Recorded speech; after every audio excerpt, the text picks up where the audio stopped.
জাতিসংঘের শান্তিরক্ষা মিশনে যাচ্ছেন বিমান বাহিনীর ৬২ জন সদস্য। নুডলস খান নাই তো নুডলসই খান নাই।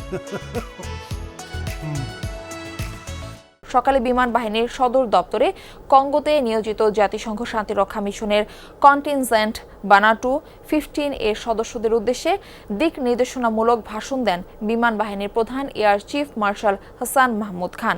এ সময় তিনি জাতিসংঘ শান্তিরক্ষা মিশনে শৃঙ্খলা, সততা ও পেশাদারিত্বের সাথে দায়িত্ব পালনের মাধ্যমে বাংলাদেশ বিমান বাহিনী ও দেশের সুনাম অক্ষুণ্ণ রাখার আহ্বান জানান। ব্রিফিং শেষে মিশনের সাফল্য কামনায় বিশেষ মোনাজাতে অংশগ্রহণ করেন বিমান বাহিনীর প্রধান। অনুষ্ঠানে বিমান বাহিনীর ঊর্ধ্বতন কর্মকর্তা ও স্টাফ অফিসারগণ উপস্থিত ছিলেন। উল্লেখ্য, বাংলাদেশ বিমান বাহিনীর এভিয়েশন ট্রান্সপোর্ট ইউনিট বানাটু এর নতুন কন্টিনজেন্ট শিগগিরই ডেমোক্রেটিক রিপাবলিক কঙ্গোতে জাতিসংঘ শান্তিরক্ষা মিশনে যোগ দেবে। আগামী 25 জানুয়ারি ও 2 ফেব্রুয়ারি 2 ধাপে কন্টিনজেন্ট সদস্যরা কঙ্গো উদ্দেশ্যে ঢাকায় ত্যাগ করবেন।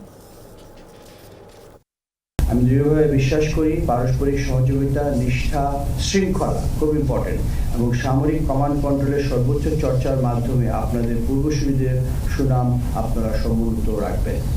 মনে রাখবেন, আপনারা একটি এয়ার কন্টিনজেন্টের সদস্য, অতএব উড্ডয়ন নিরাপত্তা খুব ইম্পর্টেন্ট। অপারেশনাল ডিসিপ্লিন এবং টেকনিক্যাল কমপ্লায়েন্স বিষয়ে কোনো শৈথিল্য গ্রহণযোগ্য নয়।